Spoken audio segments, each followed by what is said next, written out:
کوئٹہ کے سول اسپتال میں خاتون ڈاکٹر پر تیزاب سے حملہ، خاتون ڈاکٹر اور وارڈ بوائے جھلس کر زخمی۔ سما نے سی سی ٹی وی فوٹیج بھی حاصل کر لی ہے۔ پولیس کے مطابق تیزاب گردی میں ملوث ملزم فائرنگ کے تبادلے میں مارا گیا ہے۔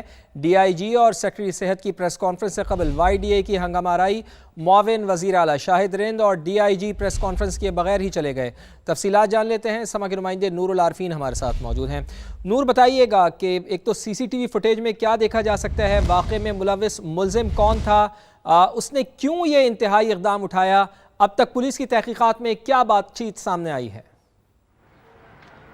آج بالکل یہ کوئٹہ کے سول سنڈیمن ہسپتال میں افسوسناک واقعہ پیش آیا اور سرجیکل وارڈ کے جو نجی لفٹ آپریٹر تھے انہوں نے لیڈی خاتون پر تیزاب سے حملہ کیا اور اس واقعے میں جو ہے لیڈی جو ڈاکٹر ہیں اور ایک وارڈ بوائے وہ شدید جلس کے زخمی ہو گئے اور جس کے بعد جو وارڈ بوائے ہیں انہیں کوئٹہ کے نجی ہسپتال منتقل کر دیا گیا ہے، جبکہ جو خاتون ڈاکٹر ہیں انہیں ایئر ایمبولینس کے ذریعے کراچی منتقل کر دیا گیا ہے۔ واقعہ جو ہے بتایا جا رہا ہے کہ جو ان کا تعلق، جو ملزم کا تعلق جو ہے وہ نوشکی سے ہے اور اس نے سول ہسپتال سے تو فرار ہونے میں کامیاب ہو گیا، لیکن یہ ملزم جو ہے یہ فرار ہونے کی کوشش کر رہا تھا نوشکی، کیونکہ ان کا تعلق نوشکی سے ہے، لیکن جو کوئٹہ کی جو پولیس ہے انہوں نے اس کا تعاقب کیا اور جو وہاں پر جو شہر کے خارجی راستے ہیں وہاں پر انہوں نے اسے روکا اور اسے سرنڈر کرنے کی جو ہے ہدایت کی، لیکن اس کے پاس اسلحہ تھا، اس نے وہاں پر پولیس پر فائرنگ کی اور جوابی فائرنگ میں ملزم جو ہے ہلاک ہو گیا۔ اب جو ہمارے محکمہ داخلہ کے ذرائع ہیں ان کا بتانا ہے کہ ملزم کا جو ہے موبائل جو ہے وہ لے لیا گیا ہے اور اسے فورینزک کے لیے جو ہے وہ بھجوا دیا گیا ہے اور مختلف زاویوں سے تحقیقات کی جا رہی ہے اور جو ہی ان کے موبائل کی جو ہے وہ فورینزک رپورٹ آتی ہے اس میں مزید پیش رفت ہوگی اور اس میں یہ بھی پتہ چل سکے گا کہ آیا کہ یہ ملزم کا تعلق جو ہے وہ پہلے سے ڈاکٹر کے ساتھ تھا، یہ حملہ کیوں کیا گیا، کیا وہ تھریٹس موبائل پہ بھی دیتا رہا ہے یا وربلی تھریٹس دیتا رہا ہے، کیونکہ ہماری یہاں پر ڈاکٹرز کے جو ہے یہاں پہ کولیگز جو متاثرہ ڈاکٹر ہیں ان کے کولیگ سے بھی بات ہوئی، ان کا کہنا تھا کہ کیونکہ ڈاکٹر جو ہے وہ شدید زخمی ہوں، ان کا جو چہرہ ہے وہ کافی متاثر ہوا ہے جس کی وجہ سے ان کا چہرہ کافی متاثر ہوا ہے۔ بہت بہت شکریہ نور العارفین، آپ نے ہمیں صورتحال سے آگاہ کیا۔ اور کراچی میں منی لانڈرنگ کے خلاف اہم پیش رفت، بحریہ ٹاؤن کے موریشس میں موجود 45 لاکھ امریکی ڈالر مالیت کے بینک اکاؤنٹس منجمد کر دیے گئے ہیں۔ نیب ذرائع کے مطابق ملزمان احمد علی ریاض اور مبشرہ علی ملک کے 2 غیر ملکی اکاؤنٹس منجمد کر دیے گئے ہیں۔ کارروائی احتساب عدالت کراچی کی باقاعدہ منظوری کے بعد کی گئی ہے۔ کارروائی اینٹی منی لانڈرنگ ایکٹ 2010 کے تحت عمل میں لائی گئی ہے۔ آئندہ بجٹ پر حکومت اور پاکستان پیپلز پارٹی کا مشاورتی عمل، جیالے رہنماؤں کی آج رات حکومتی وفد سے ملاقات متوقع ہے۔ ذرائع کے مطابق پاکستان پیپلز پارٹی کے وفد میں بلاول بھٹو زرداری، مراد علی شاہ، شہری رحمان اور نوید قمر شامل ہوں گے۔ حکومتی ٹیم کی سربراہی نائب وزیر اعظم اسحاق ڈار کریں گے۔ ملاقات میں وفاقی بجٹ اور ترقیاتی منصوبوں کو حتمی شکل دی جائے گی۔ ذرائع کے مطابق اتحادی جماعت کے رہنماؤں کو ملاقات نتیجہ خیز ثابت ہونے کی توقع ہے۔ وزیر اعظم ہاؤس نے ملاقات کے شیڈول سے متعلق تصدیق یا تردید سے گریز کیا ہے۔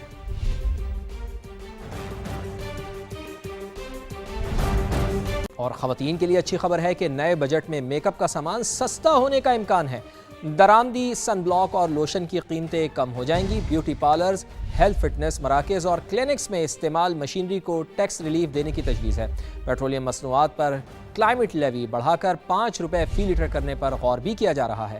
اسلام آباد سے بیورو چیف شکیل احمد کی رپورٹ دیکھیے۔ آئندہ مالی سال کے بجٹ میں ایک طرف برآمدات بڑھانے کے لیے امارات زیر غور، دوسری جانب بعض شعبوں پر نئے مالی بوجھ کی تیاری۔ ایکسپورٹرز پر عائد 1% ایڈوانس ٹیکس ختم کرنے کی تجویز دی گئی ہے تاکہ ملکی برآمدات کو مزید مسابقتی بنایا جا سکے۔ دوسری جانب پیٹرولیم مصنوعات پر عائد کلائمیٹ لیوی 2.5 روپے سے بڑھا کر 5 روپے فی لیٹر کرنے کی سفارش سامنے آئی ہے۔ خیبر پختونخوا کے ضم اضلاع کو حاصل ٹیکس چھوٹ ختم کرنے کی تجویز بھی زیر غور ہے۔ بجٹ دستاویزات میں کاسمیٹکس کی صنعت کے لیے بھی ممکنہ ریلیف شامل ہے۔ درآمدی میک اپ سامان اور بیوٹی پارلرز کے خام مال پر ڈیوٹی 44% سے کم کر کے 40% کرنے کی تجویز دی گئی ہے، جبکہ بیوٹی پارلرز، ہیلتھ فٹنس مراکز اور کلینکس میں استعمال ہونے والی درآمدی مشینری کو بھی ٹیکس ریلیف ملنے کا امکان۔ تجاویز منظور ہونے کی صورت میں درآمدی سن بلاک، سن سکرین، شیونگ کریم، آفٹر شیو اور مختلف اقسام کے لوشن نسبتاً سستے ہو سکتے ہیں۔ دوسری جانب حکومت سیلز ٹیکس وصولی کا نظام مزید مؤثر بنانے کے لیے بچوں کے فارمولا دودھ، کیچپ، گھی، کوکنگ آئل اور چائے کی پتی سمیت متعدد اشیاء خوردونوش پر پرچون قیمت پرنٹ کرنا لازمی قرار دینے پر بھی غور کر رہی ہے۔ آئندہ وفاقی بجٹ میں وزارت قانون و انصاف کے لیے 2 ارب کے ترقیاتی فنڈز کی تجویز ہے۔